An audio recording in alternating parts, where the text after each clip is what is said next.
เอ็ดแบบนี้เหรอแต่เก่าก็เอ็ดแบบนี้เหรอตอนมาโอ้ยอันกุจี้กุจี้โอ้แม่คุณท่านแบ่งกะจี้ปูยังบ่เห็นพี่เหลือกกะลิจิหล่อเนี่ยว่าอยู่เลยนาเนาะอยู่หน้าคนอื่นลายตัวลายๆเหลือมๆนะทุกคนคล้ายๆคือขี้เค็บตอนแรกตกใจขึ้นว่าไม่งอดเห็นหัวสบายดีทุกคนมื่อนี้เขาก็มาอยู่กับช่องน้องกี้สาวฝั่งลาวคือเก่านะทุกคนนะมื่อนี้ก็มานาคือเก่าทุกคนเลยนี่ว่าสิไปหาคุดจิหล่อแล้วก็ตำมะฮุงเอาละทุกคนเพราะว่าไปซื้อโครงไก่กับบาดาเพื่อนเอาโครงไก่มืดหาตอนแรกว่าจะเอาโครงไก่มาเห็ดกินก็เลยว่าคิดว่ามื่อนี้น่าจะมาคุดจิหล่อไปเห็ดป่นจิหล่อกินเลยนะทุกคนไปติดตามผับชมกันมื่อนี้กะมาหอดแล้วก็ฮ้อนมื่อนี้ฮ้อนให้อากาศแบบฮ้อนให้หน้าวันละกะบ่มีฝนบ่มีเมฆเลยนะมื่อนี้แบบพาแจ้งจางปางเลยนะทุกคนหาจนมดสวนยังบ่เห็นพี่เหลือกกะลิจิหล่อเนี่ยว่าอยู่เลยนาเนาะอยู่หน้าคนอื่นลายยืนหาตัวเองของบ่มี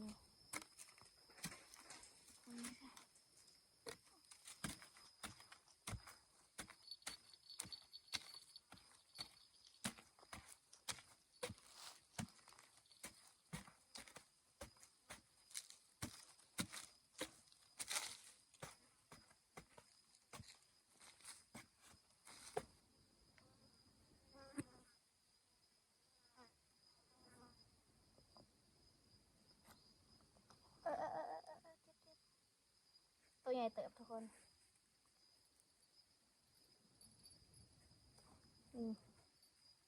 ตัวใหญ่เติบหาไปเธอน้อยนี่แหละมัน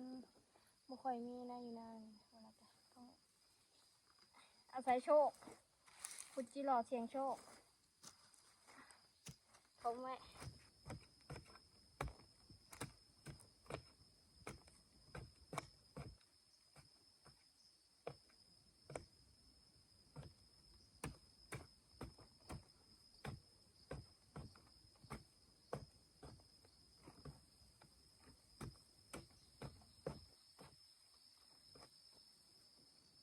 นี่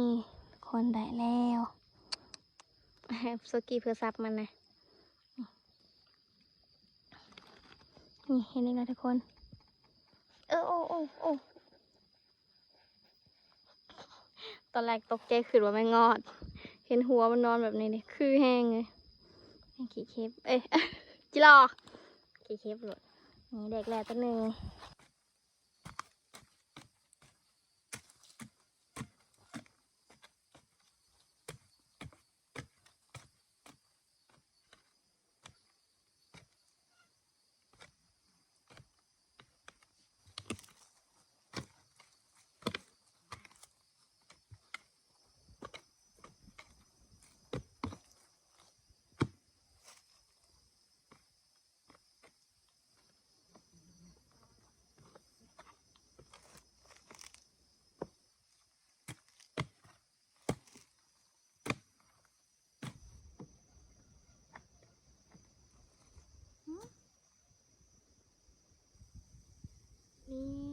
ตัวนี้ตัวใหญ่แห้งเลย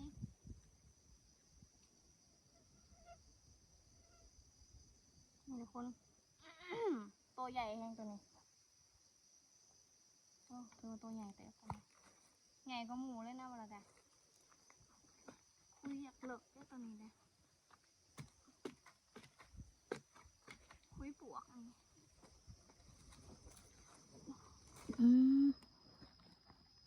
ตัวลายๆเหลือมๆนะทุกคนคล้ายๆคือขี้เค็บเลยตัวใหญ่นะตัวนี้นะตัวใหญ่เติบทุกคนตัวนี้นะกำลังปรุงไปอีกคือกันแต่ว่าตัวนี้ตัวใหญ่เฮ้ยป้าทุกคนสกีเฮ็ดปวกเฮ้ยมันออกแล้วเฮ้ยคนเฮ้ยป้าเฮ้ยอาจจะเจอเฮ็ดปวกขาวทุกคนนี่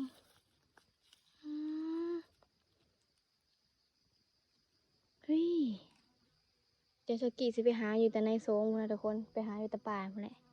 นี่นะจะได้กินข้าวเราจะไปหา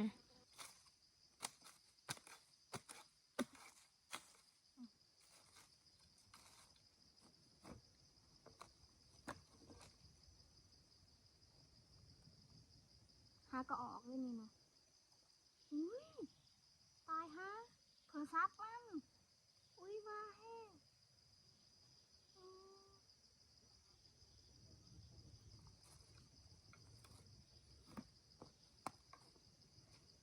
มันกำลังออกทุกคนตาพ่อว้าวนี่เผลอซับมันอุ้ย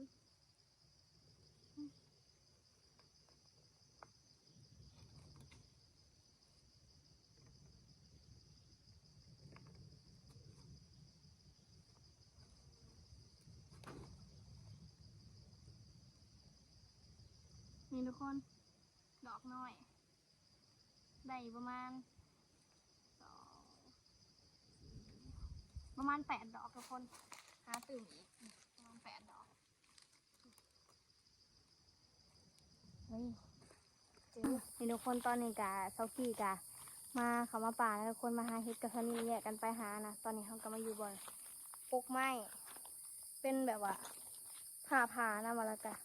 มันแบบยืนต้นตายเลยนะทุกคนเลยกกนี่น่าจะถือผ่านะทุกคน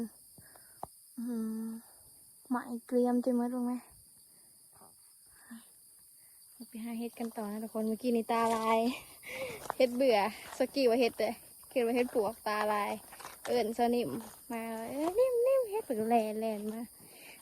ตาลายเห็ดธรรมดาเห็ดกินไม่ได้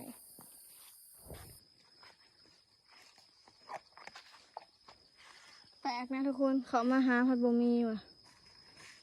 มันยังพลาออกว่ะ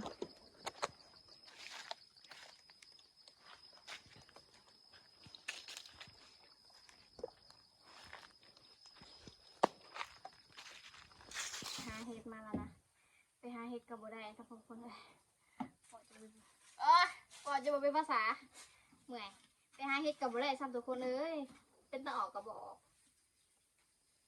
เห็นเห็ดคือเราเห็ดกินจริงเห็ดเบื่อตาลายแห้งเลยใส่น้ำอย่างประหยัดน้ำมันแซวประหยัดต้องไปตักใหม่เซ่เบื่อทุกคนปกติจะไปขุดจิหล่อมาได้จิหล่อเลยกินแรงกัน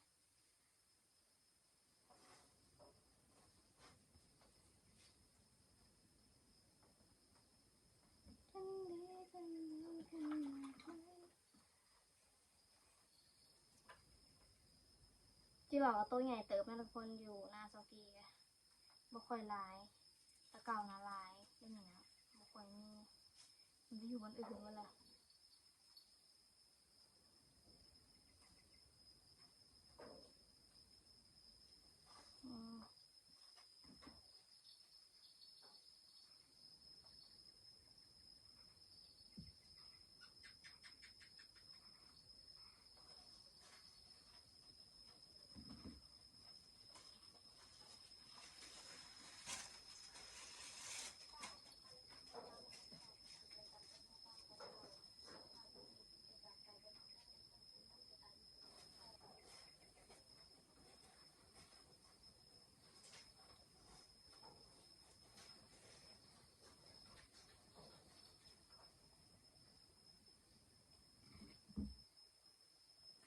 ตัวนี้ตัวใหญ่แฮะ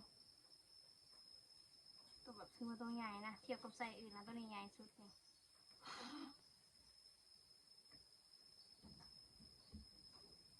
นี่ใหญ่สุดนะทุกคนตัวนี้ให้กระเต็กลูกมันตัวนี้อันนี้นะทุกคนความแตกต่างตัวใหญ่นะตัวนี้มีไข่ด้วยตัวนี้ไม่ไข่ตัวนี้งามมันงามเลยแต่ตัวนี้นะจะเป็นตัวแม่เป็นตัวใหญ่แล้วก็คุยเหลือกนำตัวนี้นะคุยเหลือกแบบเหลือกแห้งนะสมหูกระปูเลยสิความเหลือกของมันนะแต่มันตัวใหญ่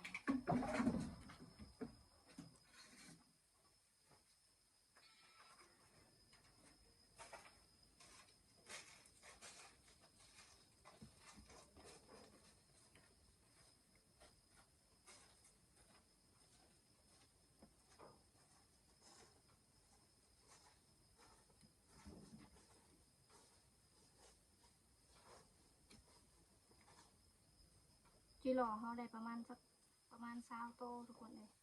สิเห็ดเป็นป่นกินป่นจิหล่อ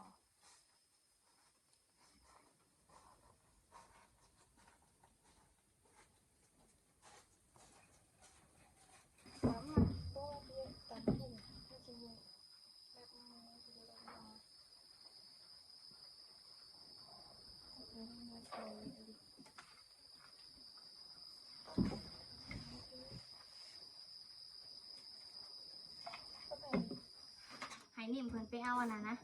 ของหุงเฮาเมื่อวานนี่ทุกคนสีเป็นอันนี้นะกูแล้วแช่ตู้เย็นนะให้นิ่มไปเอาหมอนะทุกคนเอาหมอมาเห็ดหัวจิหล่อสิเห็ดป่นจิหล่อกิน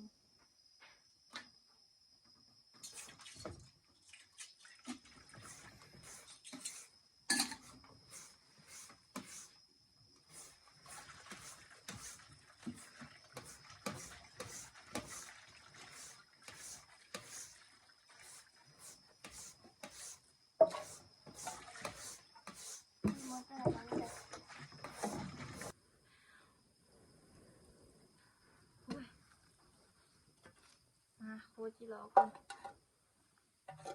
สบายดีแล้วบ่สบายดี ลืมสบายดี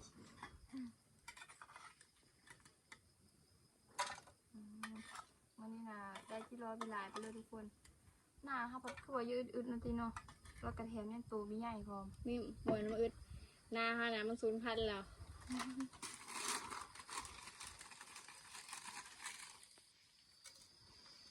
ป่นมาตีเขาได้หลายใช่เนาะเฮ็ดยังแบบโคเอากินกับตำมะฮุ่งคิดก็น้ำลายไหลแล้วเช้านี้เขาจะไปเลยเขาจะไปจอบเฮ็ดทุกคนพอย่างเขาไปเบิ่งแถวนั้นบีมีเลยย่างบีแม่นแถวนั้นน่ะเลาะมดโถสูงนะได้เลยกับสติบีมีพี่เลยได้นะของกินนะขนาดปลาคะยังบีโป่ง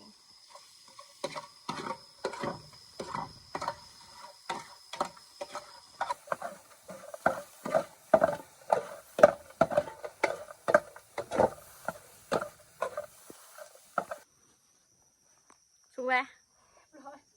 เสียได้เราจะกินกับตำมะฮุ่งเอาทุกคนซึ่งมันดีหลายกับรู้สึกเยอะ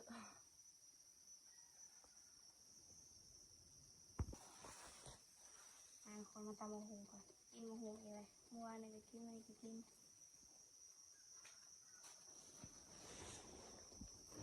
ลองจะกินเห็ดแต่แบบว่าเอามากินอยู่เพื่อนเอามาให้ยาปนยาหมักปนเห็ดมันจูงเราค่ะเขากินอันนี้ดีกว่าเห็ดกับโบราณนะไปหากับโบมีจ้ะ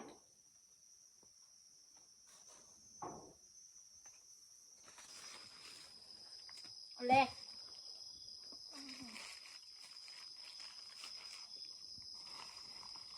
ใส่ได้นี่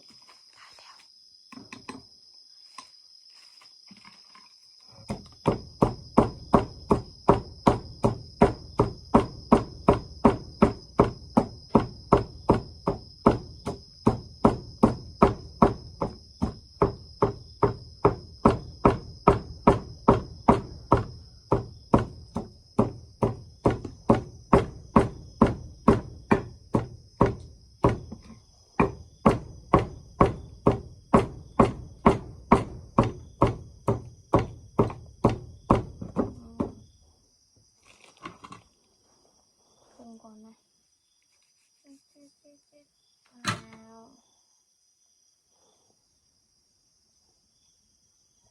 ทำร้ายเติบ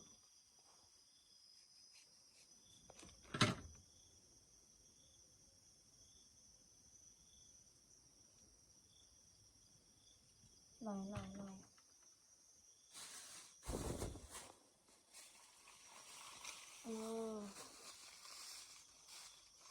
เอาเชื่อน้อยนึงเอาวันนี้มันเค็มโหดวันนี้มันเค็มเฮ็ดแบบโนแล้วก็หวานนิดนึง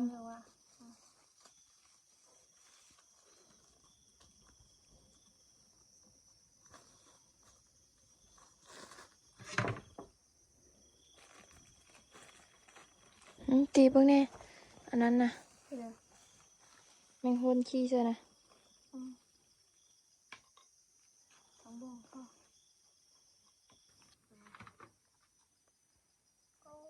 กกน้อยอะไร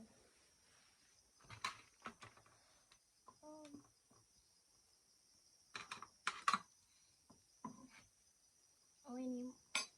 กกน้อยซามาตะป่างนะทุกคนเป็นไข่เอาไปต้อเขาไปนำถึงว่าจะเห็ดห่อสมจะเห็ดห่อสมอย่างแบบก็ได้ก็มีขาวได้แต่น้อยนี่ก็เมื่อยทุกคนเลยแต่มาหงเขากันกกน้อยโหดก็ใช่นี่สิคกรับบ่อยนะ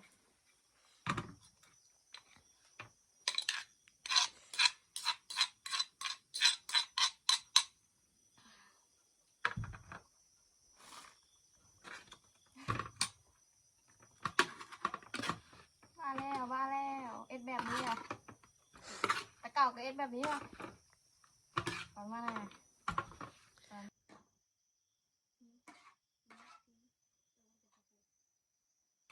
มาทุกคนกินข้าวน้ำกัน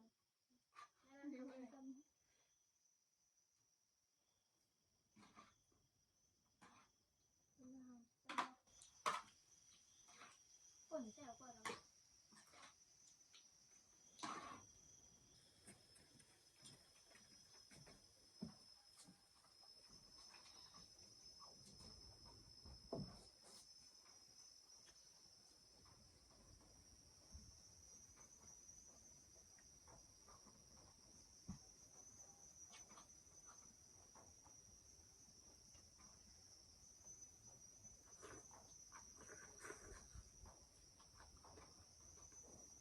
ลืมเนี่ย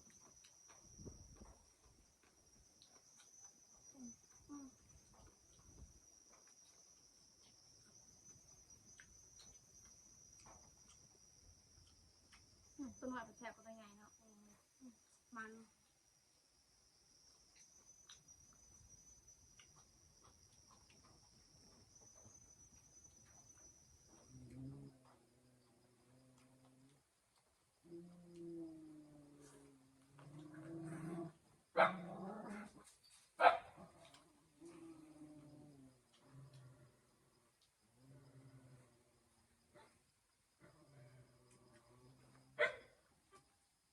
เดี๋ยวคนตอนนี้กะ